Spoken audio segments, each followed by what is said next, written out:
Welcome back to Onevestor.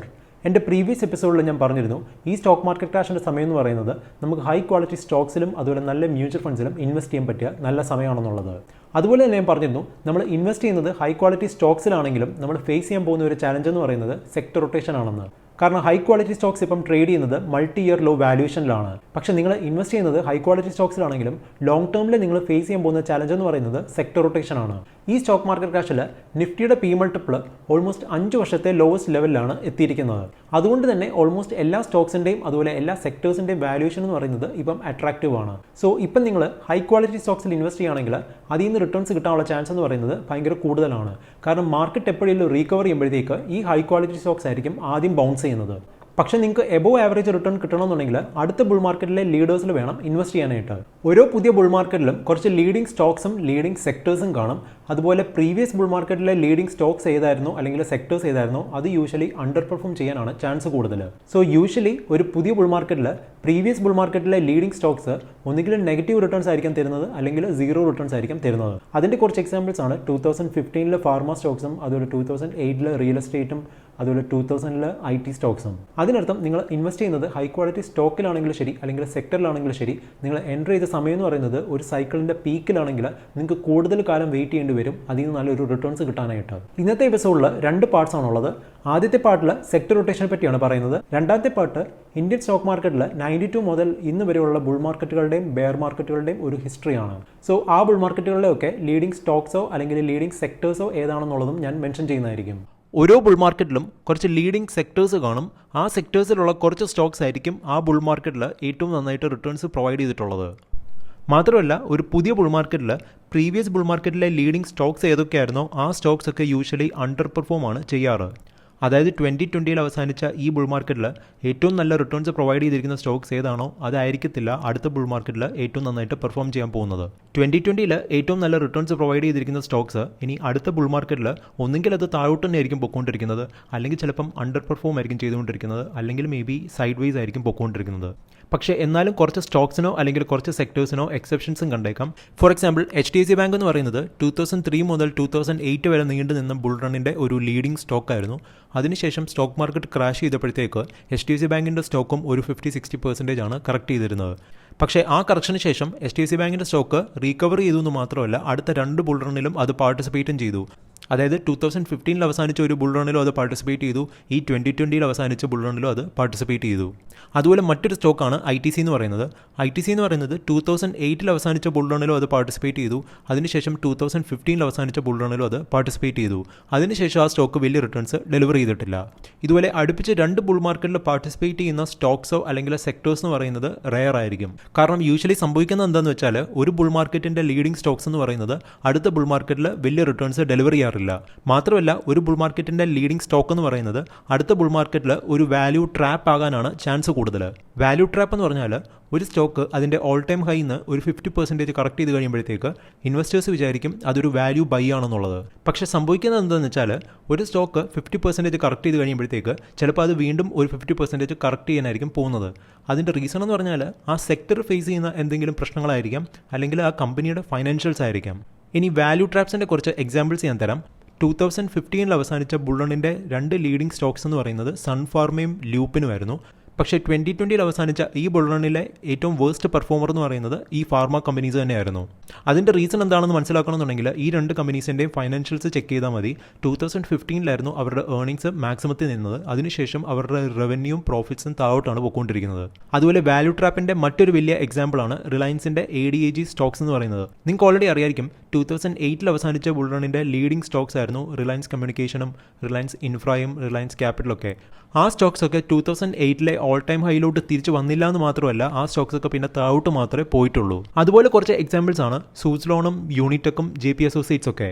ഞാൻ ഈ bull മാർക്കറ്റിൽ സംഭവിക്കുന്ന ഈ സെക്ടർ റൊട്ടേഷനെ പറ്റി പറയാൻ കാര്യം ഈ വാല്യൂ ട്രാപ്സിനെ കുറിച്ച് പറയാനില്ല, മറിച്ച് ഒന്ന് വാൺ ചെയ്യാനായിട്ടാണ്. കാരണം നമ്മൾ പിക്ക് ചെയ്യുന്നത് ഹൈ ക്വാളിറ്റി സ്റ്റോക്ക് ആണെങ്കിൽ ശരി, നമ്മൾ എൻട്രി ചെയ്യുന്ന ടൈം ശരിയല്ല എന്നുണ്ടെങ്കിൽ നമുക്ക് റിട്ടേൺസ് കിട്ടാനായിട്ട് കൂടുതൽ ടൈം വെയിറ്റ് ചെയ്യേണ്ടി വരും. അതിൻ്റെ ഏറ്റവും വലിയ എക്സാമ്പിളാണ് ഹിന്ദുസ്ഥാൻ യൂണിലിവർ എന്ന് പറയുന്നത്. HULൻ്റെ 2000 ഹൈ എന്ന് പറയുന്നത് 250 റുപ്പീസ് അറൗണ്ട് ആയിരുന്നു. അതിനുശേഷം 10 വർഷം കഴിഞ്ഞപ്പോഴും ഹിന്ദുസ്ഥാൻ യൂണിലിവറിൻ്റെ പ്രൈസ് എന്ന് പറയുന്നത് 250 റുപ്പീസ് തന്നെ ഉള്ളായിരുന്നു. അതായത് HULൻ്റെ സ്റ്റോക്ക് 2000 ഹൈ ആയ 250 രൂപയ്ക്ക് വാങ്ങിച്ച ഒരാൾക്ക് 10 വർഷം കഴിഞ്ഞിട്ടും 0 റിട്ടേൺസ് ആണ്. പക്ഷേ 2010 ശേഷം HULൻ്റെ സ്റ്റോക്ക് ഓൾമോസ്റ്റ് 10 ടൈംസ് ആണ് അടുത്ത 10 വർഷം കൊണ്ട് കയറിയിരിക്കുന്നത്. ഇനി HULൻ്റെ സ്റ്റോക്കിൽ ഡിഫറെൻറ്റ് ടൈംസിൽ ഇൻവെസ്റ്റ് ചെയ്ത ഒരു ലോങ് ടേം ഇൻവെസ്റ്ററിൻ്റെ റിട്ടേൺസ് എത്രയാണെന്ന് നമുക്ക് ചെക്ക് ചെയ്യാം. ഞാൻ നേരത്തെ പറഞ്ഞിരുന്നു 2000 .com ബബിളിൻ്റെ പീക്കിൽ HULൻ്റെ സ്റ്റോക്ക് പ്രൈസ് എന്ന് പറയുന്നത് 250 റുപ്പീസ് ആയിരുന്നു. സോ ഒരാൾ 250 റുപ്പീസിന് HULൻ്റെ സ്റ്റോക്ക് വാങ്ങിക്കുകയാണെങ്കിൽ ഇന്നിപ്പം 20 വർഷം കഴിഞ്ഞപ്പോഴത്തേക്ക് അയാളുടെ റിട്ടേൺസ് എന്ന് പറയുന്നത് 11% അറൗണ്ട് ആണ്. സോ ലോങ് ടേമിൽ നോക്കുകയാണെങ്കിൽ ഈ 11% എന്ന് പറയുന്നത് ഒരു നല്ല റിട്ടേൺ തന്നെയാണ് ഈ 20 വർഷത്തേക്ക്. ഇനി 2010 HULൻ്റെ സ്റ്റോക്ക് എന്ന് പറയുന്നത് 250 റുപ്പീസ് തന്നെയായിരുന്നു. സോ 2010 ഇൻവെസ്റ്റ് ചെയ്ത ഒരാളുടെ റിട്ടേൺ എന്ന് പറയുന്നത് 25% അറൗണ്ട് ആണ്. അതെന്ന് പറയുന്നത് ഒരു ഹ്യൂജ് റിട്ടേൺ തന്നെയാണ്. ഇനി 2005 HULൻ്റെ സ്റ്റോക്ക് എന്ന് പറയുന്നത് 150 റുപ്പീസ് അറൗണ്ട് ആയിരുന്നു. സോ ഒരാൾ 2005 HULൻ്റെ സ്റ്റോക്ക് വാങ്ങിക്കുന്നതെന്നുണ്ടെങ്കിൽ ഈ 15 വർഷത്തെ റിട്ടേൺ എന്ന് പറയുന്നത് ഏകദേശം 20% ആണ്. അതെന്ന് പറയുന്നത് ഒരു എബവ് ആവറേജ് റിട്ടേൺസ് തന്നെയാണ്. ഇനി ഒരു കാര്യം കൂടെ നമുക്ക് നോക്കാം. HULൻ്റെ സ്റ്റോക്ക് 2000 പീക്കിൽ ഇൻവെസ്റ്റ് ചെയ്ത ഒരാൾ വീണ്ടും അത് പർച്ചേസ് ചെയ്ത് ആവറേജ് ചെയ്യുകയാണെങ്കിൽ അയാൾക്ക് ഒരുപക്ഷെ അയാളുടെ ആവറേജ് പർച്ചേസ് പ്രൈസ് എന്ന് പറയുന്നത് 160 റുപ്പീസിലോട്ട് എത്തിക്കാൻ പറ്റുമായിരിക്കും. അങ്ങനെയാണെങ്കിൽ അയാളുടെ 20 ഇയർ റിട്ടേൺ എന്ന് പറയുന്നത് ഏകദേശം 15% ആയിരിക്കും. അതെന്ന് പറയുന്നതും ഒരു ഡീസൻറ്റ് റിട്ടേൺ തന്നെയാണ്. സോ ഇത് തന്നെയായിരിക്കും ഒരു ബുൾ റണ്ണിൽ ഓൾറെഡി പാർട്ടിസിപ്പേറ്റ് ചെയ്ത ഒരു ഹൈ ക്വാളിറ്റി സ്റ്റോക്കിൽ നിങ്ങൾ എൻട്രി ചെയ്യുമ്പോൾ സംഭവിക്കാൻ പോകുന്നത്. അത് അടുത്ത ബുൾ റണ്ണിൽ പാർട്ടിസിപ്പേറ്റ് ചെയ്യണമെന്നില്ല. പക്ഷേ അതിൻ്റെ അടുത്ത ബുൾ റണ്ണിൽ അത് പാർട്ടിസിപ്പേറ്റ് ചെയ്യുകയാണെങ്കിൽ പ്രീവിയസ് ബുൾ റണ്ണിലെ ആ അണ്ടർ പെർഫോമൻസും കൂടെ അത് കവർ ചെയ്യുന്നതായിരിക്കും. അതുതന്നെയാണ് ഹിന്ദുസ്ഥാൻ യൂണിലിവറിലും സംഭവിച്ചത്.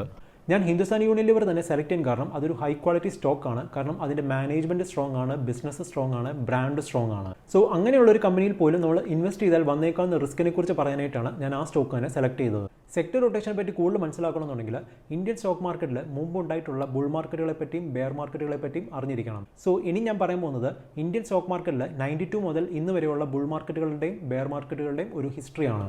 2008 ഫൈനാൻഷ്യൽ ക്രൈസിസിന് ശേഷം ഇന്ത്യൻ സ്റ്റോക്ക് മാർക്കറ്റ് കണ്ട ഓൾമോസ്റ്റ് എല്ലാ റാലിയും ലിക്വിഡിറ്റി ഡ്രിവൺ ആയിരുന്നു, അല്ലാതെ ഗ്രോത്ത് ഡ്രിവൺ ആയിരുന്നില്ല. എനിക്ക് 2000 മുമ്പുള്ള ബുൾ മാർക്കറ്റുകളെ പറ്റിയും അതുപോലെ ബെയർ മാർക്കറ്റുകളെ പറ്റിയും അധികം ഡീറ്റെയിൽസ് ഇല്ല. കാരണം ഞാൻ മാർക്കറ്റിൽ എൻ്റർ ചെയ്യുന്നത് 2001 ആ സമയം എന്ന് പറയുന്നത് .com ക്രാഷിന് ശേഷമായിരുന്നു. സോ ഞാൻ എൻ്റർ ചെയ്ത സമയത്ത് ഒരു ബെയർ ഫേസ് ആയിരുന്നു. അതിൽ ആദ്യത്തെ ബുൾ മാർക്കറ്റ് എന്ന് പറഞ്ഞാൽ 92 ബുൾ മാർക്കറ്റാണ്. ഇന്ത്യൻ സ്റ്റോക്ക് മാർക്കറ്റ് കണ്ട ഏറ്റവും വലിയൊരു ബുൾ മാർക്കറ്റാണ് 92 സംഭവിച്ചത്. അന്ന് 2 വർഷം കൊണ്ട് സെൻസെക്സ് 1000 നിന്ന് 4500 ലെവലിലോട്ടാണ് പോയത്. അതിൻ്റെ റീസൺ എന്ന് പറഞ്ഞാൽ ഹർഷത് മേഹ്ത്ത സ്കാം ആയിരുന്നു. അന്ന് അയാൾ 1000 crore റുപ്പീസാണ് ബാങ്കിങ് സിസ്റ്റത്തിൽ നിന്ന് ഡൈവേർട്ട് ചെയ്തിട്ട് സ്റ്റോക്ക് മാർക്കറ്റിൽ ഇൻവെസ്റ്റ് ചെയ്തത്. സോ സ്റ്റോക്ക് മാർക്കറ്റിൽ അതൊരു ബൂം ക്രിയേറ്റ് ചെയ്തു. അന്നത്തെ ലീഡിംഗ് കമ്പനീസ് എന്ന് പറയുന്നത് സിമെൻറ്റ് സ്റ്റോക്സും മെറ്റൽ സ്റ്റോക്സ് ഒക്കെ ആയിരുന്നു. 92 ബുൾ മാർക്കറ്റിന് ശേഷം ഇന്ത്യൻ സ്റ്റോക്ക് മാർക്കറ്റ് ഒരു ബെയർ ഫേസിൽ തന്നെയായിരുന്നു അടുത്ത ഒരു 6 വർഷത്തോളം.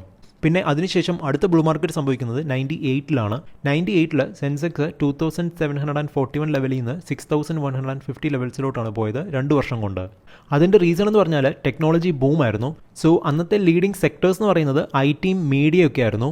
IT ഇൻഡെക്സ് ആണെങ്കിൽ 2 വർഷം കൊണ്ട് 10 ഇരട്ടി റിട്ടേൺസ് ആണ് ഡെലിവർ ചെയ്തത്. ടെക്നോളജി സ്റ്റോക്സ് പോലെ തന്നെ ഏറ്റവും നന്നായിട്ട് പെർഫോം ചെയ്ത ഒരു സെക്ടറായിരുന്നു മീഡിയ എന്ന് പറയുന്നത്. ഫോർ എക്സാമ്പിൾ അന്നത്തെ ലീഡിംഗ് സ്റ്റോക്സ് ആയിരുന്നു പെൻറ്റാമീഡിയ ഗ്രാഫിക്സും അതുപോലെ സി എൻ്റർടൈൻമെൻ്റ് ഒക്കെ. പെൻറ്റാമീഡിയ ഗ്രാഫിക്സ് എന്ന് പറയുന്നത് .com ബബിളിൻ്റെ പീക്കിൽ 2000 രൂപയായിരുന്നു വില, ഇന്നിപ്പം 25 പൈസയേ ഉള്ളൂ.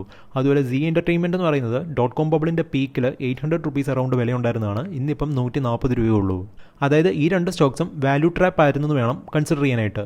അതുപോലെ മറ്റൊരു എക്സാമ്പിളാണ് സൊണാട്ട സോഫ്റ്റ്വെയർ എന്ന് പറയുന്നത്. ഈ സ്റ്റോക്കിൻ്റെ പ്രൈസ് 2000 300 റുപ്പീസ് ആയിരുന്നു. പക്ഷേ ആ സ്റ്റോക്ക് അതിനുശേഷം പിന്നെ ക്രാഷ് ചെയ്തിട്ട് പിന്നെ 300 ലെവൽസിലോട്ട് വരുന്നത് 2018 മാത്രമാണ്. 300 ലെവൽസ് ബ്രീച്ച് ചെയ്ത് കഴിഞ്ഞിട്ട് ആ സ്റ്റോക്ക് ഒരു പുതിയ ഓൾ ടൈം ഹൈ ക്രിയേറ്റ് ചെയ്തു. അതിനുശേഷം പിന്നെ അത് ക്രാഷ് ചെയ്തിട്ട് ഇപ്പം 160 ലെവൽസിലാണ് ട്രേഡ് ചെയ്യുന്നത്. അതുപോലെ മറ്റൊരു എക്സാമ്പിളാണ് വിപ്രോ എന്ന് പറയുന്നത്. വിപ്രോയുടെ മാർക്കറ്റ് ക്യാപിറ്റലൈസേഷൻ എന്ന് പറയുന്നത് 2 lakh crores ആയിരുന്നു 2000 .com ബബിളിൻ്റെ പീക്കിൽ. പക്ഷേ ഇന്നിപ്പം വിപ്രോയുടെ മാർക്കറ്റ് ക്യാപിറ്റലൈസേഷൻ എന്ന് പറയുന്നത് അറൗണ്ട് 1 lakh crores ആണ്. അതായത് വിപ്രോ എന്ന് പറയുന്നത് 20 വർഷം കഴിഞ്ഞിട്ടും അതിൻ്റെ മാർക്കറ്റ് ക്യാപിറ്റലൈസേഷൻ എന്ന് പറയുന്നത് അതിൻ്റെ ഓൾ ടൈം ഹൈയുടെ 50% താഴെയാണ്. പക്ഷേ വിപ്രോ എന്ന് പറയുന്നത് നിങ്ങൾക്ക് ഓൾറെഡി അറിയാം, അതൊരു ഹൈ ക്വാളിറ്റി സ്റ്റോക്കുമാണ്, ഒരു റെപ്യൂട്ടഡ് കമ്പനിയുമാണ്. പക്ഷേ അതിൻ്റെ ഓൾ ടൈം ഹൈയിൽ ഇൻവെസ്റ്റ് ചെയ്ത ഒരാൾക്ക് 20 വർഷം കഴിഞ്ഞിട്ടും -50% റിട്ടേൺസ് ആണ്. 2000 .com ബബിളിന് ശേഷം മാർക്കറ്റ് ഒരു ബെയർ ഫേസിലായിരുന്നു. ആ ബെയർ ഫേസിൻ്റെ ഒരു ബോട്ടം ഫോം ചെയ്യുന്നത് 2001 2000 .com ബബിളിന് ശേഷം ഇന്ത്യൻ സ്റ്റോക്ക് മാർക്കറ്റിൽ അടുത്ത ബുൾ മാർക്കറ്റ് സ്റ്റാർട്ട് ചെയ്യുന്നത് 2003 ഇന്ത്യൻ സ്റ്റോക്ക് മാർക്കറ്റ് കണ്ട ഏറ്റവും വലിയ ബുൾ മാർക്കറ്റ് എന്ന് പറയുന്നത് 2003 സ്റ്റാർട്ട് ചെയ്തിട്ട് 2008 അവസാനിച്ച ആ ബുൾ മാർക്കറ്റായിരുന്നു. ആ ബുൾ മാർക്കറ്റ് തന്നെയാണ് ഞാൻ പേഴ്സണലി കാണുന്ന ആദ്യത്തെ ബുൾ മാർക്കറ്റും. കാരണം ഞാൻ സ്റ്റോക്ക് മാർക്കറ്റിനെ പറ്റി അറിയുന്നതും എൻട്രി ചെയ്യുന്നതും 2000-ലെ .com ബബിളിന് ശേഷമാണ്. സോ ഞാൻ എൻട്രി ചെയ്തത് ഒരു ബെയർ ഫേസിലായിരുന്നു. 2003 മുതൽ 2008 വരെ നീണ്ടു നിന്ന ആ ബുൾ മാർക്കറ്റ് എന്ന് പറയുന്നത് ഇന്ത്യൻ സ്റ്റോക്ക് മാർക്കറ്റ് കണ്ട ഏറ്റവും വലിയ ബുൾ മാർക്കറ്റ് ആണെന്ന് മാത്രമല്ല, അതുതന്നെയായിരുന്നു ഇന്ത്യൻ സ്റ്റോക്ക് മാർക്കറ്റ് കണ്ട ഏറ്റവും റിയൽ ആയിട്ടുള്ള ഒരു ബുൾ മാർക്കറ്റും. കാരണം ആ ബുൾ മാർക്കറ്റിൻ്റെ റീസൺ എന്ന് പറഞ്ഞാൽ അതൊരു സ്കാമോ ഫ്രോഡോ ആയിരുന്നില്ല, എക്കോണമിയിലുള്ള ഗ്രോത്ത് തന്നെയായിരുന്നു. അതുകൊണ്ട് തന്നെ ആ ബുൾ മാർക്കറ്റിൽ ഓൾമോസ്റ്റ് എല്ലാ സെക്ടേഴ്സും പാർട്ടിസിപ്പേറ്റ് ചെയ്തിട്ടുണ്ടായിരുന്നു. അതിൻ്റെ റീസൺ എന്ന് പറയുന്നത് ആ ഏർണിങ്സ് ഗ്രോത്ത് തന്നെയായിരുന്നു. അതുപോലെ ആ ബുൾ മാർക്കറ്റിൽ 30% കറക്ഷൻസ് സംഭവിച്ചിട്ടുണ്ടായിരുന്നു.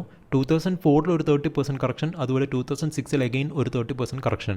2008 ബുൾ 2000 ബുൾ മാർക്കറ്റ് ലീഡേഴ്സായ IT സ്റ്റോക്സും മീഡിയ സ്റ്റോക്സ് ഒഴിച്ച് ബാക്കി ഓൾമോസ്റ്റ് എല്ലാ സ്റ്റോക്സും പാർട്ടിസിപ്പേറ്റ് ചെയ്തിട്ടുണ്ടായിരുന്നു. അതിലെ ലീഡിംഗ് സെക്ടർ എന്ന് പറയുന്നത് ഇൻഫ്രാസ്ട്രക്ചർ ആയിരുന്നു. അതുകൊണ്ട് തന്നെ 2008 ബുൾ ഏറ്റവും നന്നായിട്ട് പെർഫോം ചെയ്ത ഒരു സ്റ്റോക്കായിരുന്നു L&T എന്ന് പറയുന്നത്. പക്ഷേ ഞാൻ നേരത്തെ പറഞ്ഞ പോലെ തന്നെ 2008 ബുൾ ഒരു സെക്ടർ മാത്രമായിരുന്നില്ല ലീഡേഴ്സ്, അതിൽ മൾട്ടിപ്പിൾ സെക്ടേഴ്സ് ആയിരുന്നു ലീഡേഴ്സ് എന്ന് പറയുന്നത്. ഫോർ എക്സാമ്പിൾ ഇൻഫ്രാസ്ട്രക്ചറും റിയൽ എസ്റ്റേറ്റും പവറും ഓയിൽ ആൻഡ് ഗ്യാസും PSU കമ്പനീസും ടെലികോമും ഇതെല്ലാം നന്നായിട്ട് കയറിയ ഒരു സമയമായിരുന്നു 2008 ബുൾ 2008 ഫൈനാൻഷ്യൽ ക്രൈസിസിന് ശേഷം ഈ സെക്ടേഴ്സ് എല്ലാം പിന്നെ നെഗറ്റീവ് റിട്ടേൺസ് ആണ് ഡെലിവർ ചെയ്തിട്ടുള്ളത്. കാരണം സെക്ടേഴ്സായ power, PSU companies, infrastructure companies, real estate, telecom, metal, oil and gas ഇതെല്ലാം ഇപ്പോഴും നെഗറ്റീവ് റിട്ടേൺസ് ആണ് ഡെലിവർ ചെയ്തുകൊണ്ടിരിക്കുന്നത് 2008 ശേഷം. 2008 ഫൈനാൻഷ്യൽ ക്രൈസിസിന് ശേഷം ഇന്ത്യൻ സ്റ്റോക്ക് മാർക്കറ്റ് ഒരു ബെയർ ഫേസിലായിരുന്നു. പിന്നെ അടുത്ത ബുൾ മാർക്കറ്റ് സ്റ്റാർട്ട് ചെയ്യുന്നത് 2009 അത് 2010 അവസാനിച്ചത്. അന്ന് സെൻസെക്സ് 7697 ലെവലിൽ നിന്ന് 21,000 പോയത്. ആ ബുൾ മാർക്കറ്റിൻ്റെ ലീഡിംഗ് സ്റ്റോക്സ് എന്ന് പറയുന്നത് ബാങ്ക്സും PSU കമ്പനീസും മെറ്റൽസും ഓട്ടോ സെക്ടറൊക്കെ ആയിരുന്നു. പക്ഷേ ടെലികോമും ഓയിൽ ആൻഡ് ഗ്യാസും പവറും ഇൻഫ്രാസ്ട്രക്ചർ കമ്പനീസൊക്കെ അതിൻ്റെ 2008 ബോട്ടത്തിൽ നിന്ന് റീകവർ ചെയ്തു. പക്ഷേ അത് നല്ല റിട്ടേൺസ് ഡെലിവർ ചെയ്തിട്ടില്ലായിരുന്നു. 2010 ബുൾ മാർക്കറ്റിന് ശേഷം ഇന്ത്യൻ സ്റ്റോക്ക് മാർക്കറ്റ് എഗെയിൻ ഒരു ബെയർ ഫേസിലോട്ടാണ് മൂവ് ചെയ്തത്. അതും ഓൾമോസ്റ്റ് 2 ഇയേഴ്സ് ആണ് നീണ്ടു നിന്നത്. സോ അടുത്ത ബുൾ മാർക്കറ്റ് സ്റ്റാർട്ട് ചെയ്യുന്നത് 2012 അത് അവസാനിച്ചത് 2015 ആ ബുൾ മാർക്കറ്റിൽ സെൻസെക്സ് 15,000 നിന്ന് 30,000 മൂവ് ചെയ്തത്. അതായത് പുതിയൊരു ഓൾ ടൈം ഹൈ ആണ് അവിടെ ക്രിയേറ്റ് ചെയ്തത്. 2010 ബുൾ മാർക്കറ്റിൽ സെൻസെക്സ് അതിൻ്റെ പ്രീവിയസ് ബുൾ മാർക്കറ്റിൻ്റെ പീക്കിലോട്ടാണ് തിരിച്ചെത്തിയത്. പക്ഷേ പുതിയൊരു ഹൈ ഫോം ചെയ്തിട്ടില്ലായിരുന്നു. പക്ഷേ 2015 ബുൾ മാർക്കറ്റിൽ സെൻസെക്സ് അതിൻ്റെ പ്രീവിയസ് ബുൾ മാർക്കറ്റ് ഹൈ ആയ 20,000 മറികടന്ന് 30,000 എത്തിയത്. അതായത് 50% അപ്സൈഡ് ആണ് ഡെലിവർ ചെയ്തത്. 2015 ബുൾ മാർക്കറ്റിൻ്റെ ലീഡേഴ്സ് എന്ന് പറയുന്നത് FMCG കമ്പനീസും ഫാർമ കമ്പനീസും IT സ്റ്റോക്സ് ഒക്കെ ആയിരുന്നു. ഈ സെക്ടേഴ്സ് ഒന്നും 2008 അവസാനിച്ച ബുൾ മാർക്കറ്റിൽ പാർട്ടിസിപ്പേറ്റ് ചെയ്തിട്ടുമില്ലായിരുന്നു. 2015 ബുൾ മാർക്കറ്റിന് ശേഷം ഇന്ത്യൻ സ്റ്റോക്ക് മാർക്കറ്റ് എഗെയിൻ ഒരു ബെയർ ഫേസിലോട്ടാണ് മൂവ് ചെയ്തത്. സോ സെൻസെക്സ് 30,000 നിന്ന് 22,000 പോയത്. ആ ബോട്ടം ഫോം ചെയ്യാനായിട്ട് ഏകദേശം 13 മാസമാണ് എടുത്തത്. സോ പിന്നെ അടുത്ത ബുൾ മാർക്കറ്റ് സ്റ്റാർട്ട് ചെയ്യുന്നത് 2016 അത് ഏകദേശം 4 വർഷമാണ് നീണ്ടു നിന്നത്. സോ സെൻസെക്സ് 22,500 ലെവൽസിൽ നിന്ന് 42,000 പോയത്. അതിനുശേഷം നിങ്ങൾക്കറിയാം 2020 കൊറോണ വൈറസ് കാരണം ഗ്ലോബലി സ്റ്റോക്സ് എല്ലാം ക്രാഷ് ചെയ്തുകൊണ്ടിരിക്കുകയാണ്. സോ സെൻസെക്സ് 42,000 നിന്ന് അറൌണ്ട് 25,000 ലെവൽസിലോട്ടാണ് ഇപ്പം വന്നത്. 2020 അവസാനിച്ച ഈ ബുൾ മാർക്കറ്റിൻ്റെ ലീഡിംഗ് സെക്ടേഴ്സ് എന്ന് പറയുന്നത് ഫൈനാൻഷ്യൽസും കൺസംഷനും പിന്നെ ക്വാളിറ്റി സ്റ്റോക്സുമാണ്. ക്വാളിറ്റി സ്റ്റോക്സ് എന്ന് പറഞ്ഞാൽ അത് ഒരു സെക്ടറിലെ മാത്രമുള്ള കുറച്ച് സ്റ്റോക്സ് അല്ല, അത് പല സെക്ടേഴ്സിൽ നിന്നുള്ള നല്ല കുറച്ച് കമ്പനീസാണ്. അതിൻ്റെ കുറച്ച് എക്സാമ്പിൾസ് ആണ് HDFC bank, Kotak bank, Bajaj finance, Pidilite, Asian paints, Hindustan Unilever, Colgate, Britannia, Titan, അങ്ങനെ കുറച്ച് സ്റ്റോക്സുകൾ. 2008 ഫൈനാൻഷ്യൽ ക്രൈസിസിന് ശേഷമുള്ള ഓൾമോസ്റ്റ് എല്ലാ ബുൾ മാർക്കറ്റിൻ്റെയും ഒരു റീസൺ എന്ന് പറയുന്നത് ഗ്ലോബൽ ലിക്വിഡിറ്റിയാണ്. അതുപോലെ ഇന്ത്യൻ സ്റ്റോക്ക് മാർക്കറ്റിൽ 2016 ഡിമോണിറ്റൈസേഷന് ശേഷം നല്ല രീതിയിൽ റീറ്റെയിൽ മണി കയറിയിട്ടുണ്ട് മ്യൂച്വൽ ഫണ്ട്സ് വഴി. അതുകൊണ്ട് തന്നെയാണ് 2016 ശേഷം ഇന്ത്യൻ സ്റ്റോക്ക് മാർക്കറ്റ് ഒരു 30% കറക്ഷൻ പിന്നെ കാണാഞ്ഞത്. കാരണം എപ്പോഴൊക്കെ മാർക്കറ്റ്സ് അതിൻ്റെ ഓൾ ടൈം ഹൈന്ന് 10-15% കറക്റ്റ് ചെയ്യുന്നോ അപ്പോഴെല്ലാം മ്യൂച്വൽ ഫണ്ട്സ് നല്ല രീതിയിൽ തന്നെ വാങ്ങിക്കുന്നുണ്ടായിരുന്നു. ഇനി ഞാൻ ഈ ക്വാളിറ്റി സ്റ്റോക്സിനെ മെൻഷൻ ചെയ്യാൻ കാരണം ആ സ്റ്റോക്സ് ഒന്നും ഇനിയും അടുത്ത ബുൾ മാർക്കറ്റിൽ പാർട്ടിസിപ്പേറ്റ് ചെയ്യത്തില്ല എന്ന് പറയാനല്ല. കാരണം അത് ടോട്ടലി മാർക്കറ്റിനെയാണ് ഡിപ്പെൻഡ് ചെയ്തിരിക്കുന്നത്. ഫോർ എക്സാമ്പിൾ ഞാൻ ഓൾറെഡി പറഞ്ഞിട്ടുള്ള കാര്യമാണ്, HDFC ബാങ്കിൻ്റെ സ്റ്റോക്ക് 2000 ശേഷമുള്ള എല്ലാ ബുൾ റണ്ണിലും അത് പാർട്ടിസിപ്പേറ്റ് ചെയ്തു എന്ന് മാത്രമല്ല, അതൊക്കെ ലീഡിംഗ് സ്റ്റോക്ക് തന്നെയായിരുന്നു. ഞാൻ ഒരു സെക്ടറോ അല്ലെങ്കിൽ ഒരു സ്റ്റോക്കോ ഒരു ബുൾ മാർക്കറ്റിൽ പാർട്ടിസിപ്പേറ്റ് ചെയ്തിട്ടില്ല എന്ന് പറഞ്ഞാൽ അതുകൊണ്ട് ഉദ്ദേശിക്കുന്നത് ആ സ്റ്റോക്ക് അതിൻ്റെ പ്രീവിയസ് ഹൈയിൽ എത്തിയിട്ടില്ല എന്നല്ല, ആ സ്റ്റോക്ക് ഒരു പുതിയ ഹൈ ഫോം ചെയ്തിട്ടില്ല എന്നാണ് അതുകൊണ്ട് ഉദ്ദേശിക്കുന്നത്. അതിൻ്റെ ഏറ്റവും നല്ല എക്സാമ്പിളാണ് വിപ്രോയുടെ സ്റ്റോക്ക്. കാരണം വിപ്രോയുടെ സ്റ്റോക്ക് ഇപ്പോഴും അതിൻ്റെ 2000 ഹൈയേക്കാളും 50% താഴെയാണ് ട്രേഡ് ചെയ്യുന്നത്. അതായത് വിപ്രോയുടെ സ്റ്റോക്ക് 2000 ശേഷം ഒരു പുതിയ ബുൾ മാർക്കറ്റിൽ അത് എൻട്രി ചെയ്തിട്ടില്ല എന്നാണ് അതുകൊണ്ട് ഉദ്ദേശിക്കുന്നത്. ഈ എപ്പിസോഡ് യൂസ്ഫുൾ ആയിട്ട് തോന്നിയിട്ടുണ്ടെങ്കിൽ അതിൻ്റെ ചാനൽ സബ്സ്ക്രൈബ് ചെയ്യുക. So good bye until the next episode.